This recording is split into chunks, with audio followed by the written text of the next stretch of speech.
this is just like an advertising sheet for like to get views. No wonder I've been getting more toxic fandom views. Oh, thank you. This guy's really helped me out. Critical trick. There you go. Many people have confidence he can pull off the role. Okay, well, I'm glad you do. Look at me. I'm the coolest and most hip doctor ever. You know, being self-obsessed and constantly mugging the camera, isn't that cool? Or doctorish.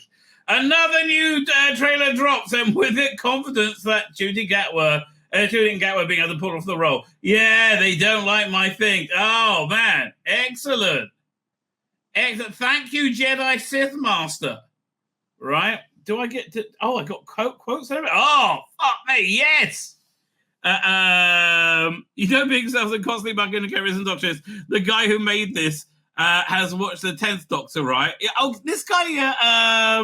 commented, yeah, 10th Doctor wasn't mugging into camera, and they realized he often considered one of the best doctors. And yeah, again, why do you think he was self-obsessed? Right? Hell, a few incarnations of the Doctor have huge ego. Okay, it's not a question of egos, man. I love the way that when people are dumb, right? They just they're so dumb they don't understand how they're being dumb. Right, and it makes them think they're smart because they don't get how dumb they are. Oh, fuck me, this is awesome. Judy Garland has 2 appearances so far, has literally been fantastic. No, the first one was shit. The second one I quite like. And you see, it gives me so much more legitimacy that I'm being truthful when I say the first one was shit and the second one I quite like. Because it shows I'm not being like, oh, he's the wrong person. No, I quite like the second one. Right? Everything else around it, not so much.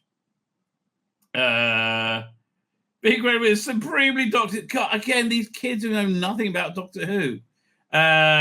You know, we aren't allowed to have confident black person. No, confidence in, not a fucking. Again, all they think about, literally all they think about is race. These people are so freaking racist. Right. This explains why I got so much shit here. Honestly, I kind of lost interest around the 11th Doctor. Well, okay, you sound like a normal person. They should watch the 6th Doctor sometime. I love the way they're such morons. They are such morons. Oh, God bless. I'm quite chuffed about that. Speaking of sweaty and nasty anytime, let's talk about Tom Baker. So my season 15 box set did arrive. Oh, and again, the covers are fan-freaking-tastic. Now I make my own. I got to actually get them printed. I got to get the last 5 of them printed out now. So I make my own ones with the classic logo, not this piece of shit. So, but when you do remove the slipcase, doink, it's gone. However, sadly, still on the side, right? That's why I have to redesign them. Also, gives me a lot more room. Other than that, beautiful, beautiful box set. Another complaint, and I don't have many, right? When you put the disc in, you still get that Jodie Whittaker logo intro with the titles of flying through space. Now, there's 2 reasons that annoys me. 1, it connects me to Jodie Whittaker. And 2, that it's that trailer made me think it was going to be kind of good. I thought that was exciting. I thought it was feminine. I thought it was new. It was the last thing they did that made me excited, right? But anyway, yeah. So this arrived, a beautiful form factor. So sorry about the logo. What can you do? But everything really beautiful. What's that?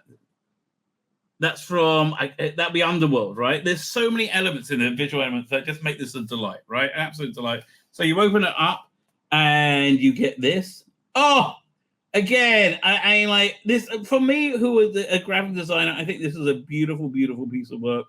Although, again, I hate to tell you, it's so much easier now with AI, right? It's so much easier. So then you open it up again and you get another. Let me close it up so you can see it. By the way, I'm on episode 3 of Horror Fang Rock. Leela, Louise Jameson in a Horror Fang Rock outfit, even sexier. Really, just like so freaking hot. I mean, so frighteningly hot.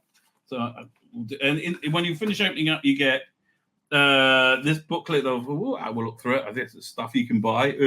And the booklet that comes with this. Again, look at this artwork. I love the care and attention that goes into this. And that's why I think I like the Russell Lee Davies 2005 revival, because it felt like everything had care and attention go into it. I don't feel like that today with shooting. Here we go. So that opens up. That's a beautiful rendition of season 15. Nice bit of invisible enemy there. Fine, let's have a look at the discs. And then we'll go through the box set and see what's in it. I have started. But behind the sofa is a bit weird. It's a strange combination in behind the sofa people. One person I'm not entirely sure who it is. Anyway, so we have the discs. Horror Fang Rock. Let's as we go through, and we'll go for the special features, right? We'll go for the booklet, I should say. So, Doink. Just do we know who does this graphic design? Does it say in here? Because did they do a good job? I don't know. Again, beautiful. Again, you get this like little beautifully illustrated mini book, right? And you hope. So yeah, I guess this came out. This is the last thing before Star Wars, right? What did it say? Oh no, this came out. This is the first thing that came out after Star Wars. So far. So some great pictures. Again, this story. Russell Davies said, "Well, if the BBC was going to produce it, it'll just have to be taught ghost stories." What, you mean like Horror Fang Rock, which is perfect, right? I mean, it's literally a perfect story of Doctor Who. I'm amazed how good it is. All the characters drawn out incredibly beautifully, incredibly accurately, sketched out. But it's Terrence Sticks really at his best, right? It's got a wonderful backstory in it. Basically, okay, if you don't know the story, it's the Doctor and Leader turn up at this lonely lighthouse with a 3-man crew in like the early 1900s, I think.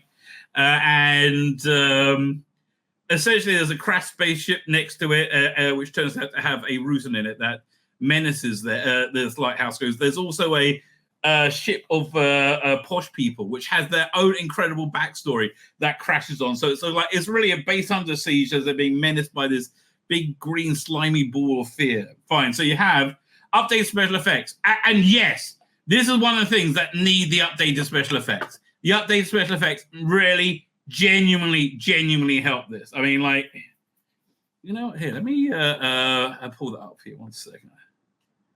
It is, I'm going to go to my history. So, Fang Rock. Doink. Yeah, okay, effects comparison. So let me download it. Doink.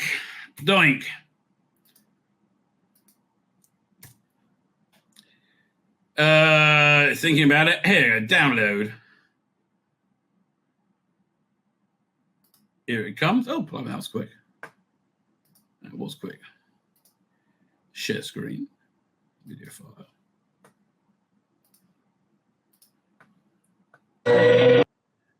So these really well, here, this is the spaceship crashing, and I like how they try and keep the original look while updating the effect.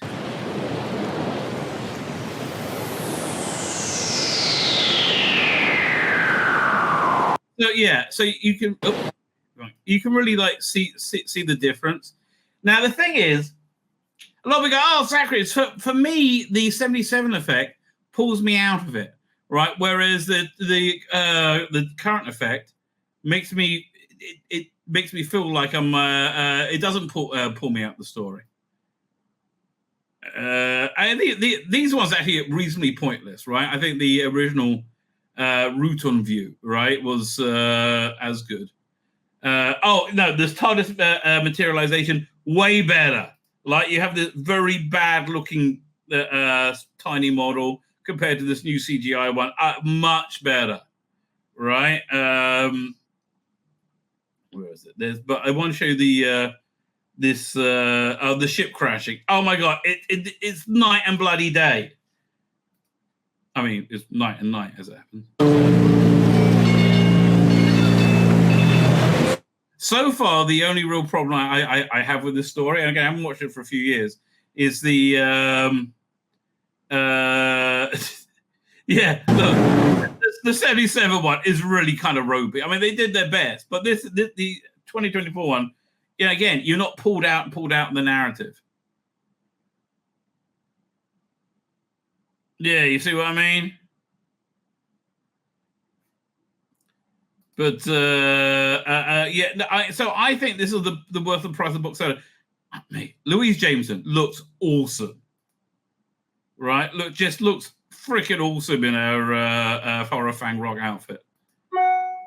Well, I just saw a prototype that they're releasing a Destiny of the Daleks box set with two Movellans and a Dalek with the little bombs around it. That looks pretty darn cool. Can we actually see the Rutan? Yeah, 1 second.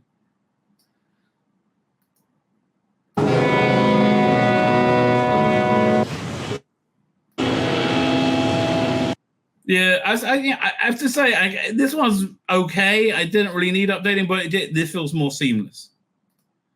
Doink. Do we see it climb up? Again, the original effect, fine. But again, I look, for me, I just prefer these ones. But Tom Baker in the story, perfect, right? Freaking perfect. You know what? While we're talking about this box, let me pull up the artwork, right? When I'm talking, we go over here, doink.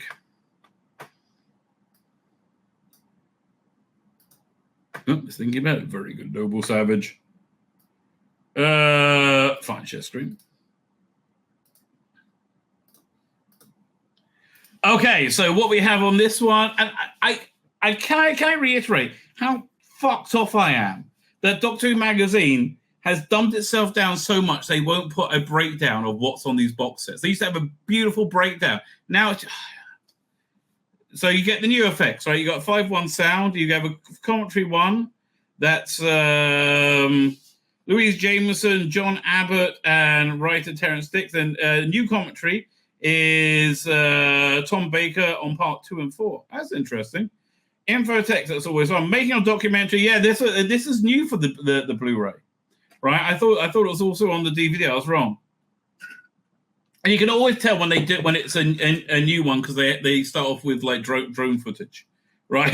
Wherever they are, and then they shoot it around this lighthouse, and it looks nothing like the lighthouse in Horror Fang Rock. It's like a little one on it. It's like, why are you there? It makes no sense. Behind the sofa, so behind the sofa has a strange groupings, right? You got Betson Roberts, who's the wife of Penance Roberts, Toby Adoki, and Louise Jameson. I think that's one group. Then you got Colin Baker, Sarah Sutton, and Janet Fielding. That's another group. Then you got Katie Manning and Matthew Waterhouse. That's actually a great combination, right? They bounce off each other really well, right? Katie Manning. You wouldn't have thought. That's kind of like a cop show I'd like to see. Katie Manning and Matthew Waterhouse. Paddy Russell interview, the director with talks about the popular talks, Trails of Continuity. Denny Fisher toy advert.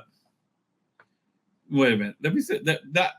No, I don't. No, I haven't ripped this yet. But there you have Louise Jameson talk about Audio Archive, which is Tom Baker on the Pebble Mill one on the 5th. On the 1st of May or the 5th of January. I can't tell which. All right. So this one, I guess, I think 1st of May is my guess. And then you get the PDF. And again, here we go. Doink.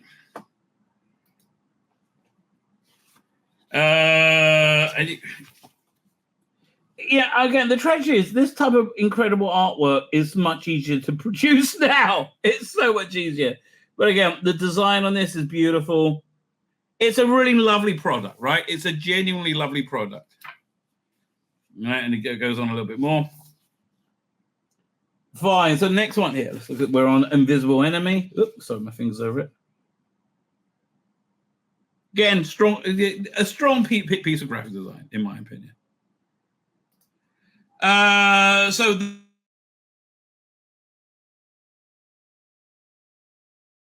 this is something into it. Don't go. There we go. Let me get my DVD book. Was Invisible Enemy? Did they update the effects on the DVD release as well? Hang on. I will look. I will investigate, ladies and gentlemen. I will investigate. We look at this under I. The invasion, no. Closer. Invasion of Dinosaurs, no. Man, when they release that, they've got to do new effects on that story, right? Invasion of Time, no. Invisible Enemy, fine. Does this have new effects? Did the special features? Visual effects. Oh no, visual effect. This is Matt Irving meets with former Vision. No. CGI effects. Okay, first. So this was done on the DVD. Which is fair. Again, I remember because the space stuff wasn't really that strong as I recall. I can't remember. But wasn't really that strong as I recall. Can I pull that up? Invisible Enemy new effects. Oh, okay, here we go. Let's pull this up. Doink. Honestly, for me, this is one of the features that I really like. So I believe it. And again, I get it. A lot of people think it's sacrilege. Each year own, baby. Each year own. That's what I say. 1 second. So video file. Oh, it's still downloading. I thought it downloaded already. Thinking about it. See, this one takes longer to download. I don't know why. Okay, fine. Video file. Still thinking about it. Try one more time. There you go. Visible Enemy. Contact has been made.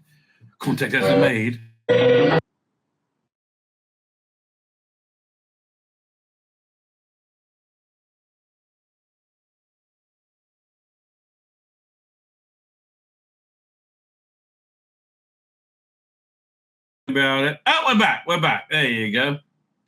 So yeah, again, they try and do the same thing, but it's much more subtle. And the music's a bit rough. So listen, I mean, I think the 77 version has a lot more charm. I do. But in terms of enjoying a story, enjoying a narrative, I find the 2008 version much easier. Right? I'm kind of on board for these new effects. It's all, again, for me, it's as long as I keep the original version, of course, right? I don't think you should ever, get rid of it. I think these are all quite beautiful. But again, I like the 2008 version. Looks very much like the 77 version, just done a bit more, not as what's the word I'm looking for? Jarring, right? Yeah. So again, and the new rare effects. Yeah. So for me, I like the new effects. Okay, I like the new effects. A lot of people say no. What can you do? So you order comments with Louise Jameson, John Leeson, Bob Baker, and Matt Irving. Oh, I'd like to hear that one commentary. I can hear it. I have the DVD. I have the Blu-ray as well. I can hear it in stereo. I can hear it in 7.1. Making a documentary. Carl's going to call the making of it. I don't remember that. So that's not new. Behind the Sofa. I like Behind the Sofa is always my first thing I watch on when I'm looking at a story, because it kind of like reminds me of the story. Like I get the cliff notes, so I'm like, when I watch the story rather than experiencing the narrative, which I do, I'm able to like really watch it. So like Horror Fang Rock, Tom Baker's performance is freaking incredible. It's really absolutely like perfect, right? Absolutely perfect. Oh, one second. I've just got an important communique. This is from like ages ago. 1 second. This is from ages ago. But yes, the man from Del Monte, he say yes.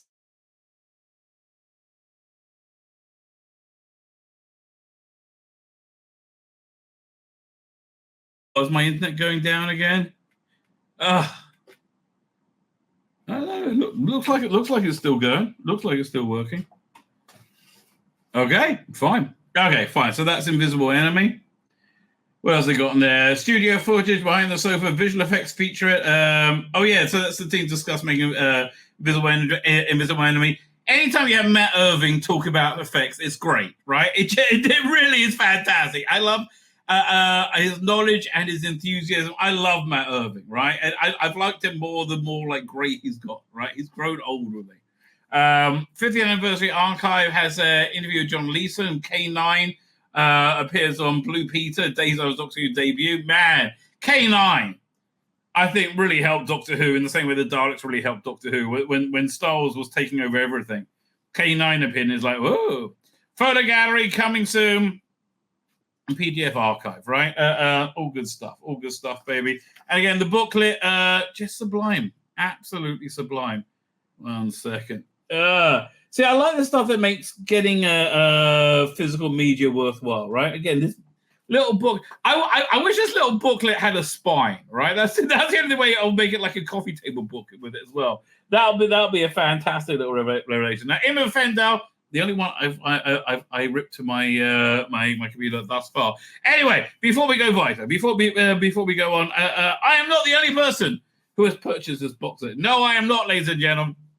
And again, great thing about this box set, I think many of the great features on it come courtesy of the great Ian Levine, right? I know this is sacrilege because I was attracted to Lulu when I was a child. I wasn't sure why, but as an adult, I think Louise is a very beautiful woman. She seems lovely, but when I watch the old stories back, don't fancy her. Man. Jugs, not enough jugs. I watch it Horror Fang Rock, and when she's in the sweater and pants combo, I am so turned on. Like, that is, strangely enough, that's the sexiest thing I think she ever wears. And you can only really see her from the neck up, which is really weird. No. There's great scenes of her, this is not being perfect, but there's great scenes of her like hunting the Rutan, right? And then hunting and rooting.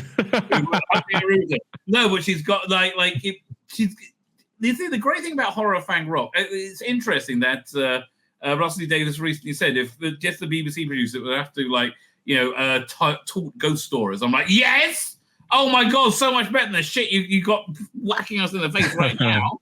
Right, that's what it is. It's a great ghost story with like lots and lots of really well drawn characters. Anyway, we're up to. Can you imagine if Russell T Davies was working on the show in the 70s, talking to somebody like Matt Irvin and saying, what I want to do is have a great big penis sort of waving in midair. Can you do that, Matt, with tinfoil and a few bits of polystyrene? As I understand, they did all that in John Nathan Turner's Partisan Bride. Explaining to Matt Irvin what snowmanning, Matt. Snowmanning. What? Why do they have to do that? I don't know. Anyway, we're up to I'm up to disc 3, which is Fendahl. What my least favorite story in season 15, right? It's just, I don't know why it doesn't work. It was my least favorite as well, and that's the reason why I got together with Simon and Stephen Noonan to review it on the podcast last year, because it's one of those episodes that just washed over me. But watching it with those two guys and reviewing it, I came to a new appreciation of it. Okay, can I suggest you? I'm going to do this now, right? But you make up a little playlist of any of those those ones that are on this box set of your reviews of it. Right, I will watch that before I watch Image of Fendahl, and then I would appreciate it a lot more. Right, so you should plug that. I'll send you the. I know it's on the. Hold on a second. I'll grab the link while I'm talking to you. Yeah, because we've all got these stories that sort of we don't feel them, or they sort of pass us by a little over the decades. And I realized that was one of them. It's never really interested me in reviewing the same old stories over. I mean, does anybody really need another review of the Caves of Androzani? No, but I got this little thread going on my channel. I had Sean from Review It Yourself had never seen Remembrance of the Daleks. Oh, so that was a really great stream. And then we did the same thing with Face of Evil, which is another one. So I'm going to try and get him. There's another guy who's been talking to me about coming on. What's this guy's name? I've seen this stuff appear in my timeline now. New channel. Here, one second. Let me look him up.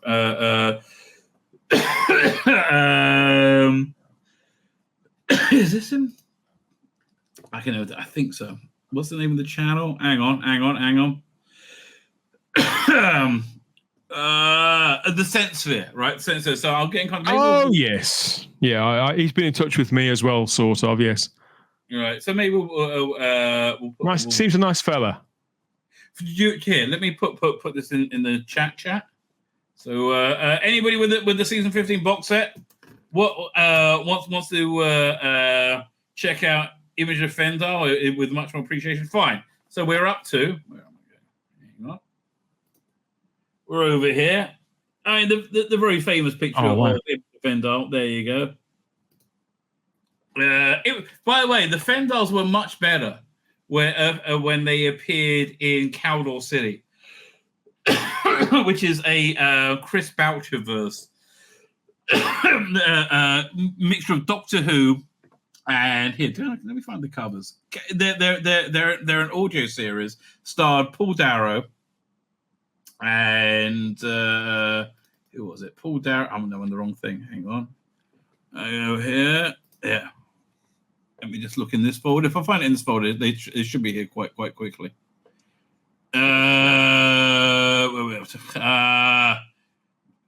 Should I? Oh, Cawdor City! Look at that! It's really smart on me. I actually labeled them. You know when you're just amazed at your own brilliance. Yeah, Cawdor City. So, have you ever seen these or heard these? We've spoken about them before, and I've never bothered with them. But they're brilliant. So many people have told me that I'm missing out. This is better than. Well, firstly, you've got Russell Hunter, who I love him in it. He played Commander. Was it Tuvok? No. No, you mean in Robots of Death, Ivanov. Yeah, Ivanov. Right. You got Scott Fredericks reprising his role from Blake 7. Peter Miles as a new character, and Paul Darrow as this assassin who's probably Avon. Right. In my mind, he was Avon. Right. But the series goes. There's not that many discs, but when you get onto like the second season, right, the Fendahl show up. It's really cool, right? And they're much better in this than they were in the TV show. But yeah, but this is a big recommend, right? So it's strange to look at some of these projects and realize that everybody involved in them, these extraneous things, are all brown bread now. It's such a shame. I know. Oh, what's his name's in it as well? Trevor Cooper. Who's from Star Cops. Yeah. So anyway, so in the Image of Fendahl disc, you have audio commentary with Tom Baker, Louise Jameson, Wanda Ventham, and Edward Arthur. I believe, right? Let me just check. I think Cunning Monkey has done new effects on these. I'm not sure, right? Cunning Monkey. Yeah, you know who he is? No idea. Oh my god! No, he does. He's a fan who does new effects, and they're excellent. Cunning Monkey. Yeah, this is when we talked about Fendahl. Yeah, you'll have to show me. I'm showing you right now. 1 second. Doink. Share screen. Bingo. There you go. So he has these things called Matrix Edition, which I don't think really work that well. They're like cut down versions. But like full series where he does new effects, these are as good as the BBC ones. Oftentimes better. Right. You never seen these before? No. Oh, they're excellent, right? They're really excellent. So Sun Makers are the first one they got. Sun Makers and Underworld. Well, now see they got the rest of season 15 on Blu-ray. I think he'll probably do the other ones that don't have new effects. But anyway, I digress. But they're excellent. Clever people. Oh, and they're free, right? Here, I'll put it in here. You just download them. For me, they very much enhance my view. Have you got into your season 15 yet? Yes, it came a few days ago. That's what I was thinking about, making an unboxing video, but I thought, well, it's just the same as the last box. No. It's not. They're not watching the box. They're watching your reaction to it, right? That's what it is, right? Anyway, so we got the commentary on it and making a documentary. That's not new. Behind the Sofa, weird combinations in Behind the Sofa. Okay, so you have Louise Jameson, Toby Hadoke, and Pennant Roberts' wife, right? Okay. What? And then you got, it's really weird. And then you got Behind the Sofa is a featurette where they, like, half-hour show where you see the highlights of it and you watch Doctor Who stars watching it and commenting. He's on it. Okay, I suppose I understand why they get Pennant Roberts' wife on. Why Toby on it?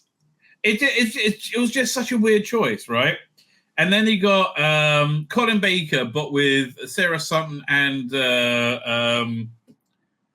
Janet Fielding, right? So that's good combination. So far it's not bad, but the best one, right? This is the one you want to hang out with. This is the party you want to go to. Katie Manning and Matthew Waterhouse. That's a great combo. It's so bonkers, but it's a great little combo. I like that a lot. Anyway, so that's the Behind the Sofa, deleted and extended scenes. That'll come from Ian Levine. Yes. Horror featurette. That's the Hammer Horror's influence on Doctor Who. So that's good. Tom Talks. So basically some more of a Tom on the Life Universe and everything. But this one is talking about season 15. Emu Broadcast Company. Have you seen this extra? This is so bizarre. I've seen some of the Emu stuff but I don't know which one's on that box set. So I'll have to wait and see. There was a long-running. Wasn't there a strand on their show, Dr. Emu or something like that? I don't know if it was a long-running strand or one time they did it. Oh, just one time. Oh, okay. I really have no idea. I genuinely hear. I'll put it up. I was watching Doctor Who when this stuff was going out. Me too. Because some of my earliest memories are of around this time. So I do remember the Emu show and various other things like that. Yeah, one second. I'll show you a bit of it. I mean, Doctor Who isn't my very, very first memory of television. My very first memory of a TV show is Gary Glitter on Top of the Pops. But Doctor Who was second. Many children have Gary Glitter as their first memories. Yours is probably better than most, let me tell you.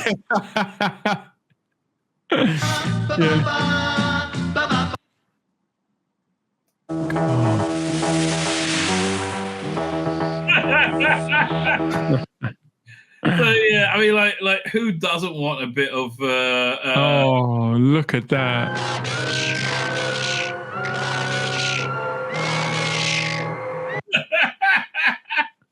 Again, I find this box set has so many things in it that just make me smile. Right, so that's on it.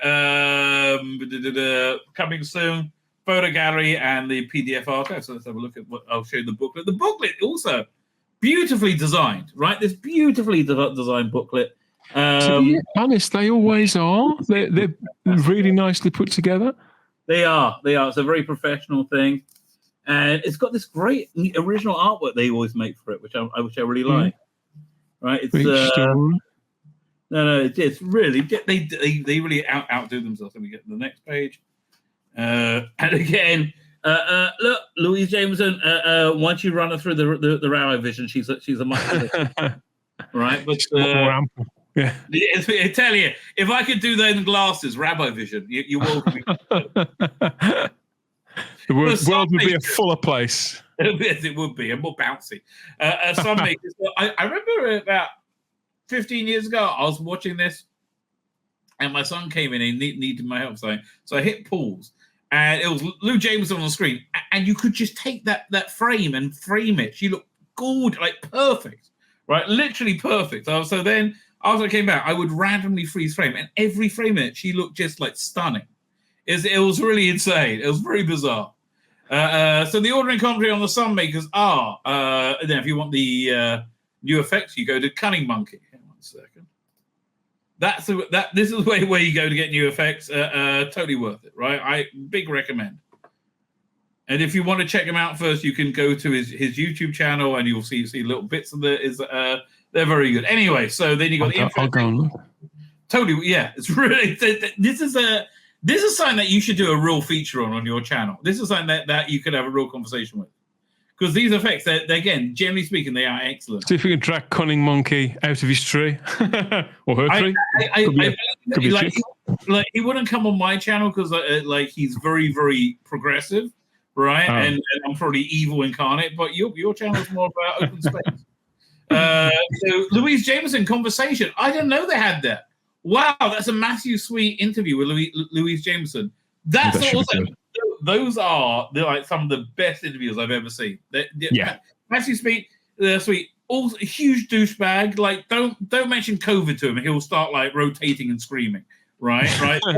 Yeah, he behaves like a complete arsehole on Twitter. Right. But talking about Doctor Who, like knowing how to pull out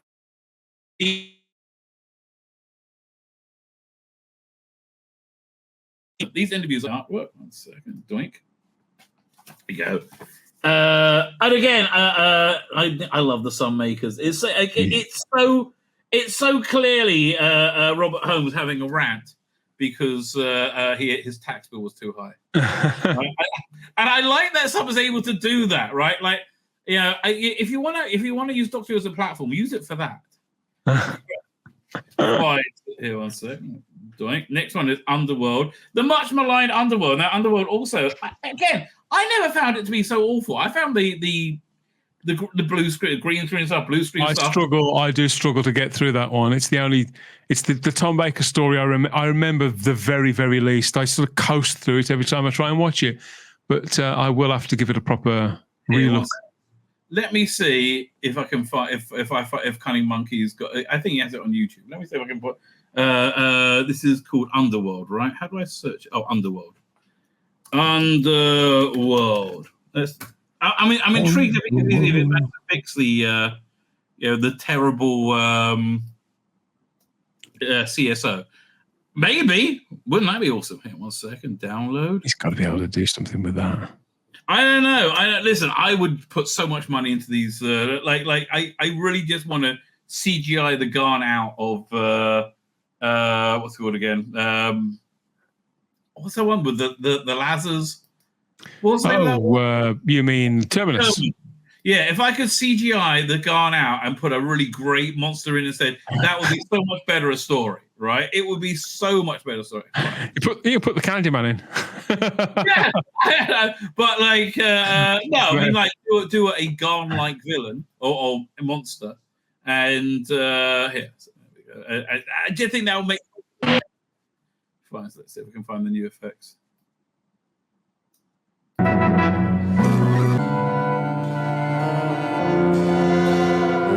So I love the way it looks on the TV. So I think that they stay in the same style. Yeah. That's really, really nice stuff. That's the equivalent for Doctor Who that was done on the Star Trek original series. Oh, that's great. All right. I mean, they're normally very good, these things. Let me zoom that's forward. really good. Yeah.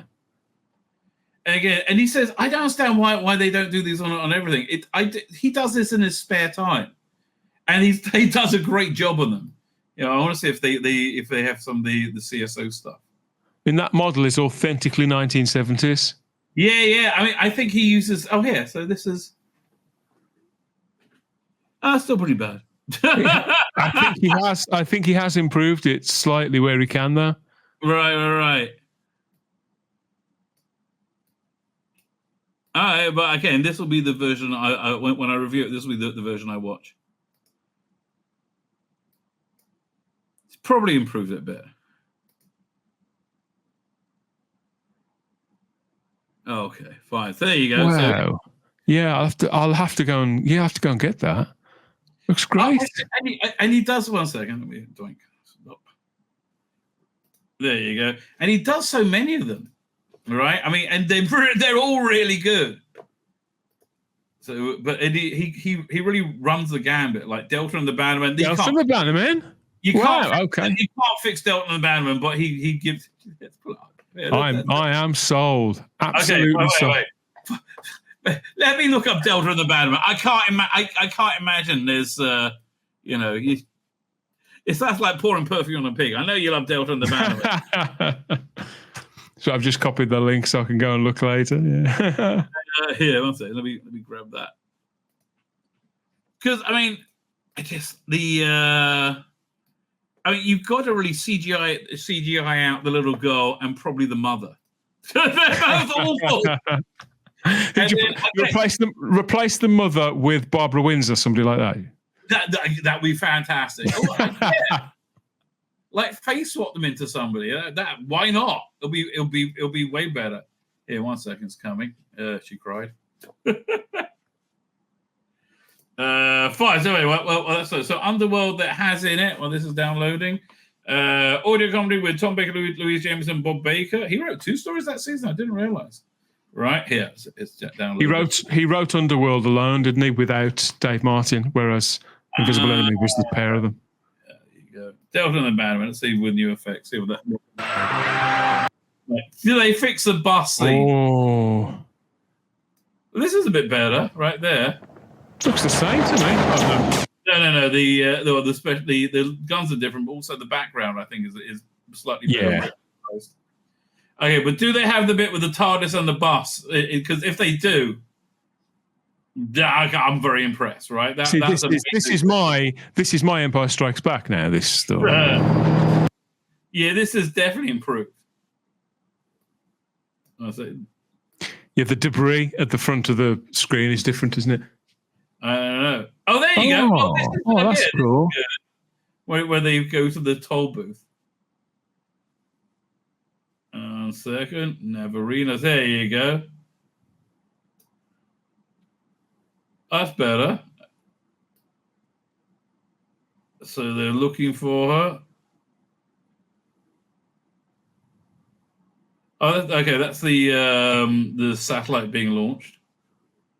I tell you, it's amazing. I'm excited to see Bonnie Langford on Doctor Who again. But I am, even though I'm not like very confident. That's the guy from the Flying Pickets. That's right. Okay, that's way better. Holy crap! That is way better. Really brilliant. Sells it. Really sells it. Let's see if it would.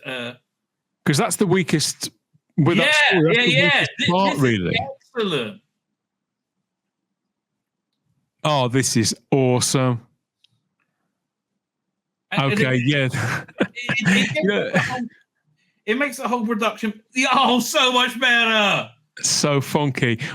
We've been talking on the Type 40 show about more because we do classic series reviews now and again. As you know, fewer people watch them on YouTube. When we do them. So when we do those shows, they're very much totally for us to indulge out what we want to talk about.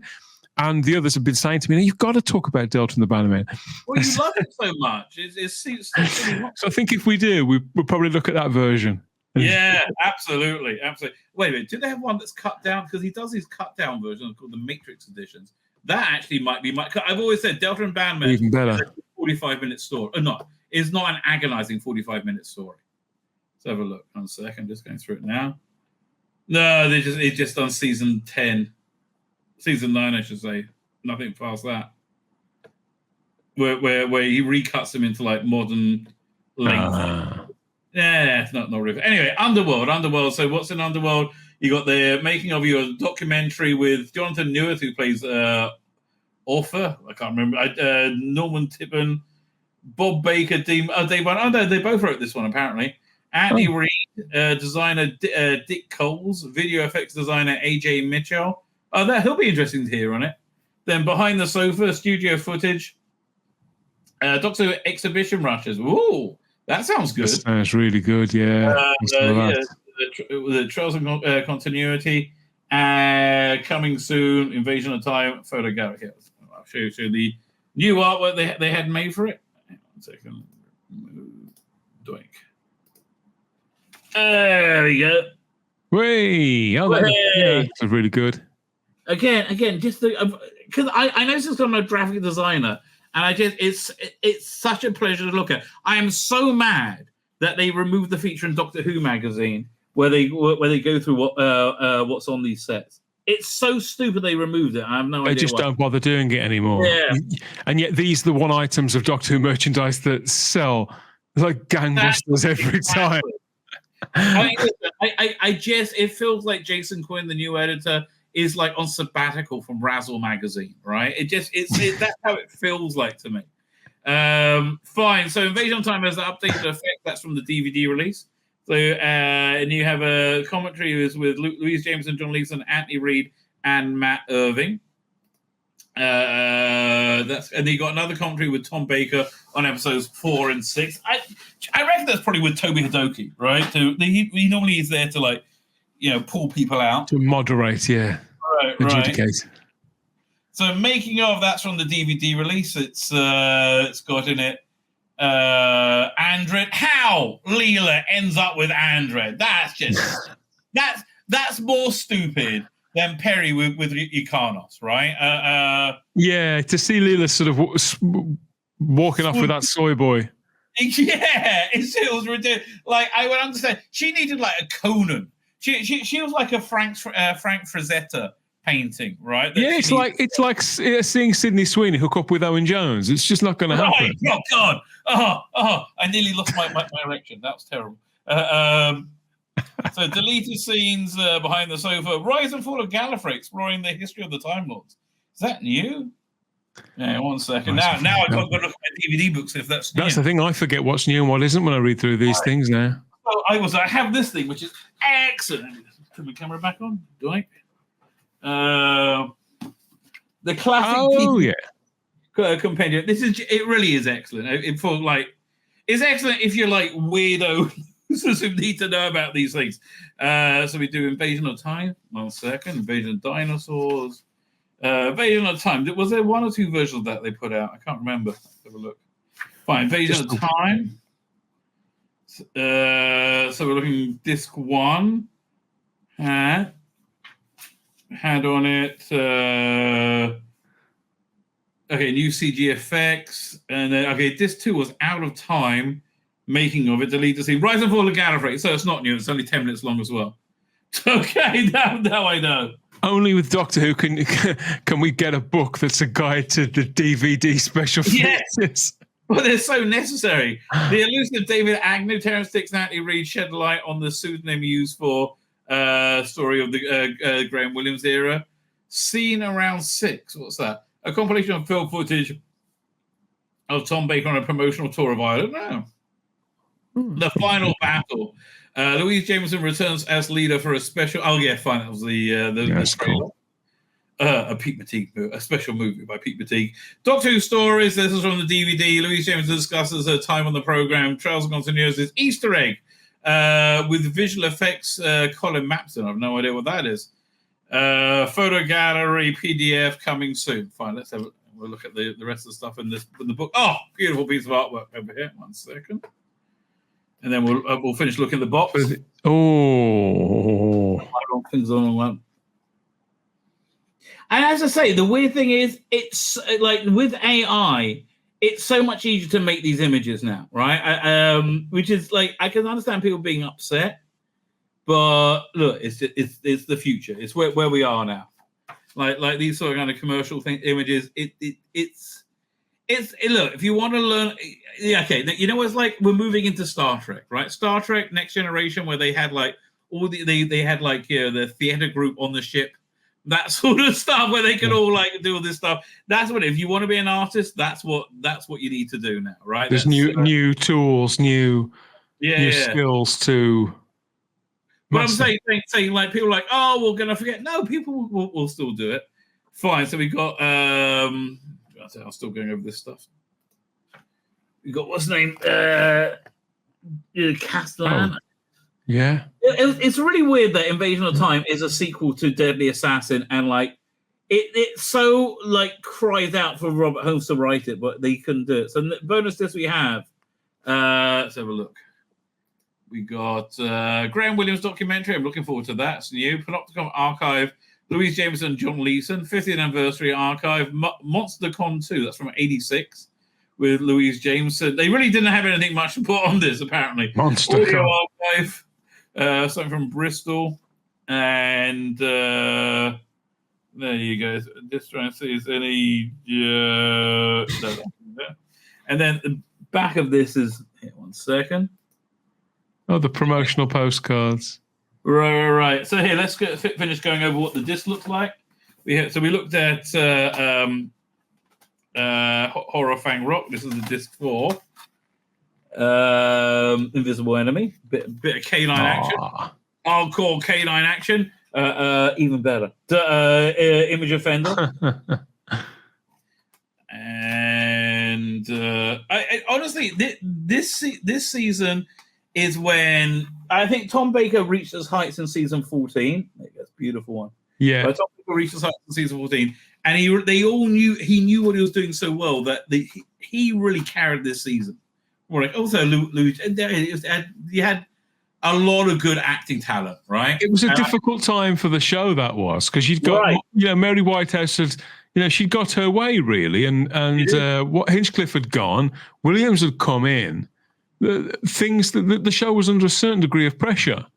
Right. No, it had to be more family friendly, and I think the introduction of K9 was very, very much a definite note change, which I think was probably a good idea.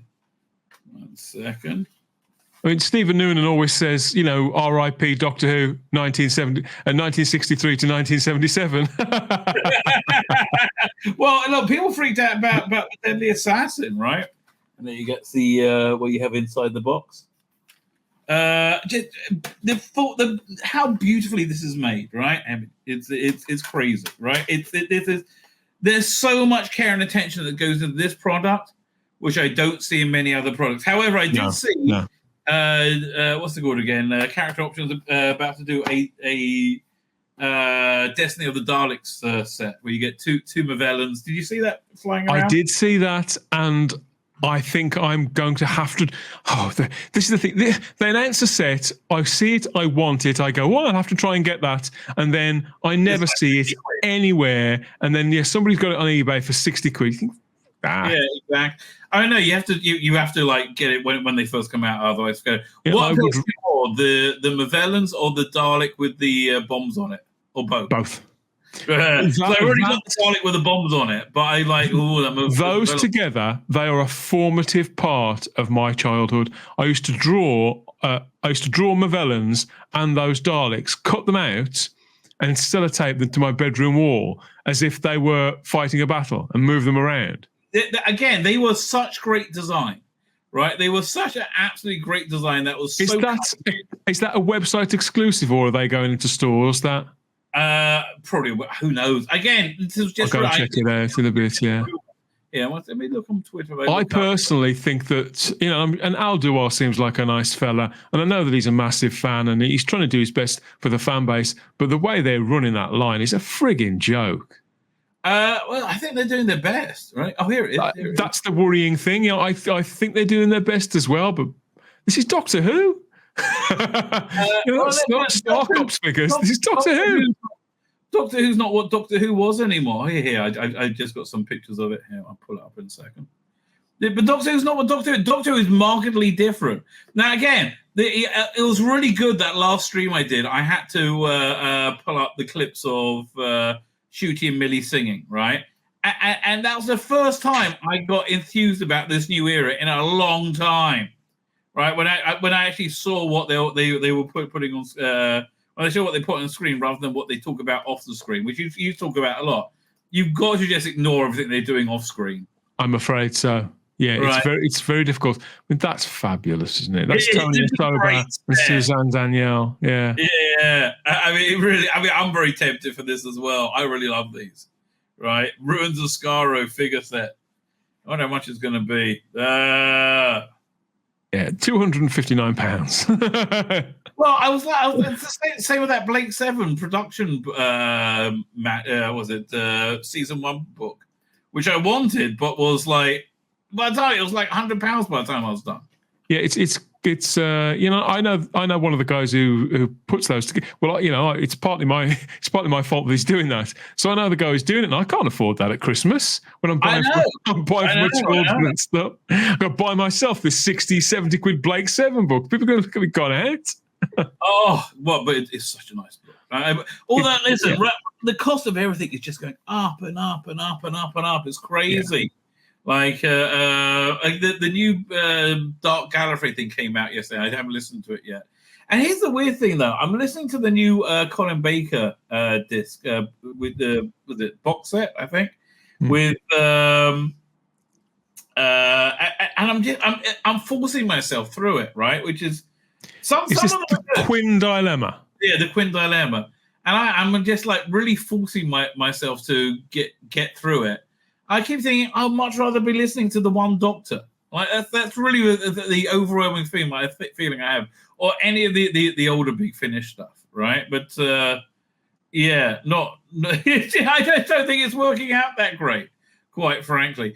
Fine, I'm going to wrap up in a minute. Do you have anything coming up? No, that's me about wrapped up as well, everybody. Don't forget, in less than an hour, we're on the Type 40 channel with Ian Levine. Speaking of which, one last thing we should really mention. I'm not sure you talk about it, but Ian Levine revealed on his Facebook page that the Celestial Toymaker disc has been indefinitely delayed, right? Which means what they're saying it might be July, August. But like, for me, the only thing they could do to really make that work is get in contact with Callum Weston, who did the Great Fan one, pay him. I bet it would be 10 grand for him to do episodes 2, 3, and 4, right? I'll bet just 2 and 3, right? Just pay him to do it and give him resources, right? I bet having more resources would help. Add that to the disc. If you want to be really, really clever, then also add the giggle to the package. They've completely cocked the whole thing up. Last summer, for the 60th anniversary year, they should have had a restored animated version of the Celestial Toymaker ready to go with a special feature on there, sort of behind the scenes with Neil Patrick Harris getting suited up to play the Toymaker again. Absolutely, yes. This whole era, it's been a shit show. I quite like shooting and Millie on screen, right? They can't quite bring it all together. This synergy of the Hooniverse. They can't. They're talking a reasonably good game, but they are not delivering with any of it. It's the same problem that they had with Time Lord Victorious, whereby they had this ridiculously that was ridiculously ambitious. The stuff that they're cocking up at the moment isn't really that ambitious. It's only a couple of lines of merchandise. And also, Time Lord Victorious, and it could have worked, right? So easily. The malfeasance in running that was unbelievable. That Nick Briggs cartoon they did was shocking. It wasn't worth the money they put into it. It was embarrassing, right? What they should have done. Remember Daleks? I think it's called. I do remember. Yeah. And they thought, Daleks. Everybody loves Daleks. We'll do a Daleks thing with Nick Briggs, and it was shit, right? They should have had a live stream of Jake Dubman reading an hour-long audio book that set up the story, right? And have it done it live and make it an event, make it something we could all interact with, right? And build up, and then we would be excited. And the quality of the individual products, I didn't read the books because I couldn't care less. Well, there was an example, Rabbi, where what they're trying to do now to classics like the Celestial Toymaker, there they had a window to create an animated feature geared around the Daleks at a time where there was very little Doctor Who out, which they could have marketed as a standalone TV movie. And they could have shown it at Bank Holiday. They could have released it on physical media as a complete thing, as a sort of 80, probably a 70-minute thing. And it would have really filled a nice gap. It might have got kids interested in Daleks again, and they could have marketed it and sold it. Instead, they created something which looked kind of half-finished and ill-conceived, and they put it up on YouTube. They never get it right. My name's Tzvi Lebetkin, the Rabbi from another planet. Please like, share, and subscribe, and ring that little bell. Ring the little bell so you're notified when new videos drop.